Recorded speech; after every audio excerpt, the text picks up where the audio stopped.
আপনার হাতে এই অ্যান্ড্রয়েড ফোন থাকলে আপনাকে একটা কাজ অবশ্যই করতে হবে, তা না হলে আপনার সম্মানহানি হতে পারে, আপনার হাতের মোবাইলটা নষ্ট হয়ে যেতে পারে।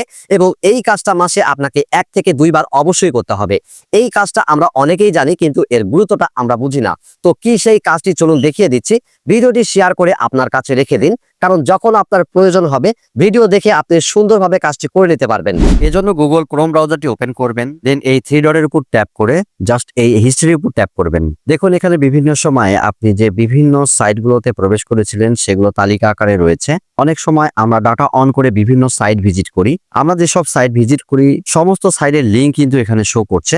অনেক সময় যদি আমরা এমন কোনো সাইটে প্রবেশ করে থাকি যাতে পরবর্তীতে কেউ আমাদের ফোনটি হাতে নিয়ে যদি আমাদের সার্চ হিস্ট্রিগুলো ভিজিট করে, তাহলে আমাদের মান সম্মান টোটালি চলে যেতে পারে। তাছাড়া এসব ডিলিট না করার কারণে ব্যাকগ্রাউন্ডে এই সাইটগুলো ফোনের ডাটাও কিন্তু বার্ন করে। তাই এই সার্চ হিস্ট্রিগুলো আমাদের এখান থেকে মাসে 1 বার 2 বার ডিলিট করা উচিত। এজন্য ডিলিট ব্রাউজিং ডাটা এই অপশনটার উপর ট্যাপ করবেন। দেন এখানে এই যে অল টাইম লেখা রয়েছে, আমার ক্ষেত্রে আপনাদের এখানে অল টাইম নাও থাকতে পারে। তো আপনারা জাস্ট এর উপর ট্যাপ করে এটা অল টাইম সিলেক্ট করে নেবেন। দেন নিচে ডিলিট ডাটার উপর ট্যাপ করবেন। দেন এখন যদি আপনি ডিলিটের উপর ট্যাপ করেন তাহলে সমস্ত সার্চ হিস্ট্রি এখান থেকে ডিলিট হয়ে যাবে।